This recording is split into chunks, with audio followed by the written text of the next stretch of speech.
DE Vrindavan दास channel में आप सभी का स्वागत है। जय श्री राधे श्याम दोस्त प्रिय दर्शकों, आज आपको एक ऐसी कहानी सुनाएंगे जिससे आपके जीवन में आपने कभी नहीं सुनी होगी, और अगर आप इस कहानी पर अमल करते हो तो आपका हमेशा उद्धार होगा। आज एक महामूर्ख शूद्र की कहानी सुनाते हैं।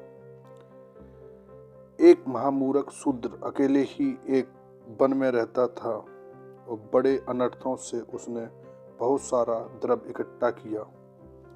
किसी कारण से वह द्रव्य बहता रहा।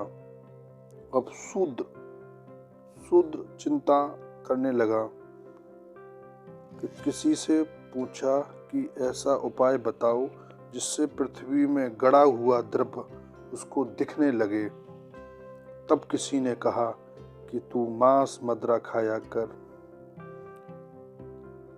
और वह उससे मांस मदिरा जब उसने खाना स्टार्ट कर दिया, और उसके बाद में उसने सोचा कि और अगर मैं और गलत काम करूँगा तो और ज़्यादा धन मेरे को प्राप्त होगा। तो उसने चोरी करने लगा। अधिक एक दिन धन की लालसा उसको लग गई तो उसने चोरी करने लगा। जब चोरी करने के लिए वह गया तो मार्ग में जाते टाइम चोरों ने उसको मार दिया।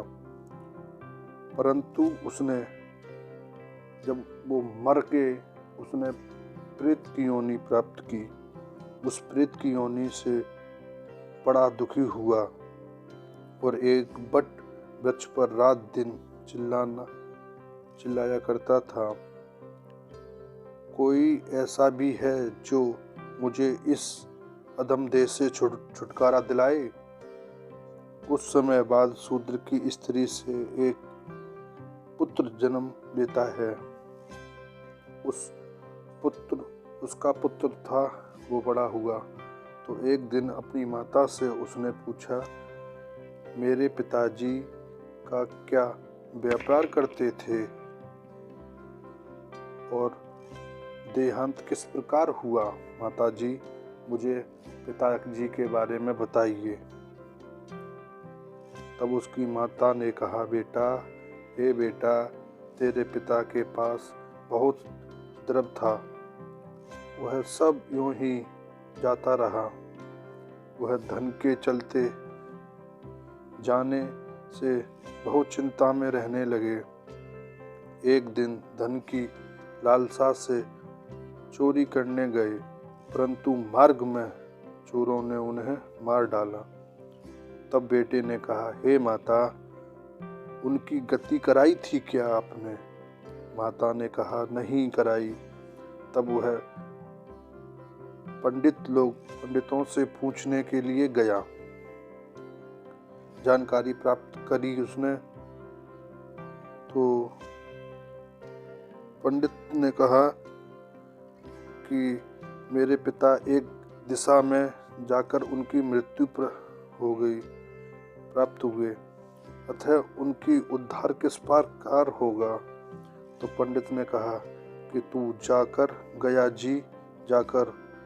उनकी गति करा, तब पितरों का उद्धार होगा।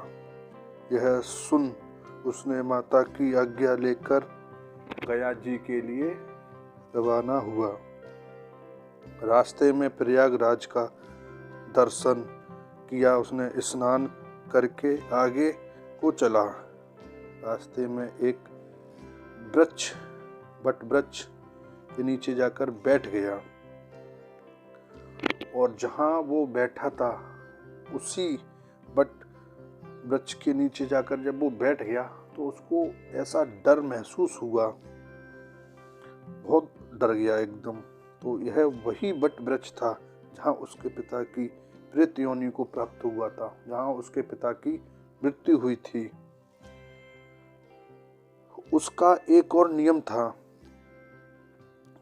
तो उसने एकदम जब घबरा गया तो उसने अपने गुरु का मंत्र पढ़ा, और गुरु का मंत्र पढ़ने के बाद में जो उसका एक नियम था, वो एक डेली नियम किया करता था।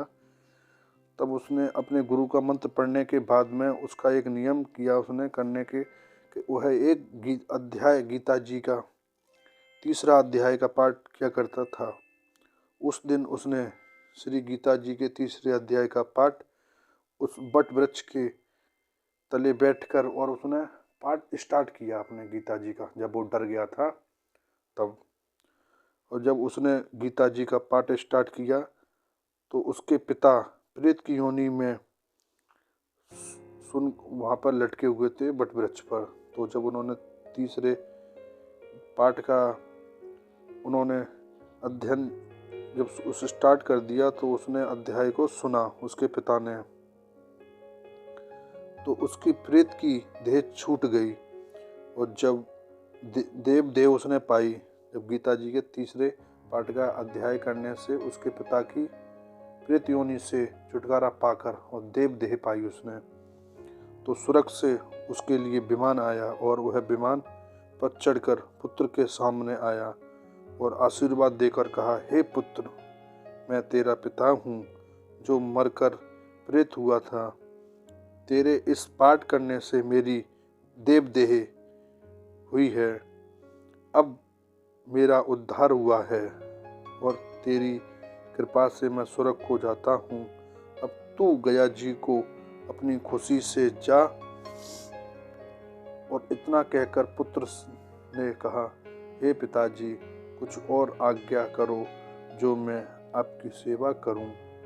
तब उस देवदेही पिता ने कहा, देख, मेरी 7 पीढ़ियों के पितृ नरक में पड़े हैं।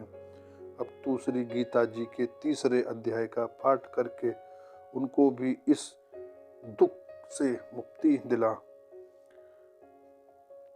इतना वचन कहकर जब वह देवदेही स्वर्ग को गई, तब उस बालक ने वहीं पर पुनः गीता जी के 3रे अध्याय का पाठ किया और सब पितरों को उसका पुण्य देकर वैकुंठ धाम के लिए प्रस्थान किए। जो नरक में पड़े हुए थे वो सब वैकुंठ धाम के लिए गए।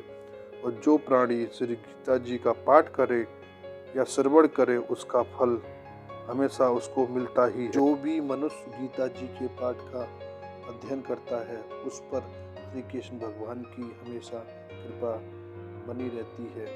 प्रिय दर्शकों, इस कहानी से आपके जीवन का उद्धार हो जाएगा। आप अपने घर वालों को जरूर सुनाएं इस कहानी को, क्योंकि इस कहानी में आपको बहुत ऐसी ज्ञान की बात बताई है जिससे कि आपने कभी भी पूरी जिंदगी में कभी भी नहीं सुनी होगी इस बात को। प्रिय दर्शकों, हमारे चैनल को आपने अगर सब्सक्राइब नहीं किया है तो प्लीज़ सब्सक्राइब करके बेल आइकन को ज़रूर प्रेस करें, जिससे कि हमारी आगे आने वाली वीडियो आपको हमेशा मिलती रहे। जय श्री राधे श्याम। दोस्तों, अगर कहानी आपको अच्छी लगी हो तो इसको शेयर और कमेंट ज़रूर करें इस कहानी पे। जय श्री राधे श्याम।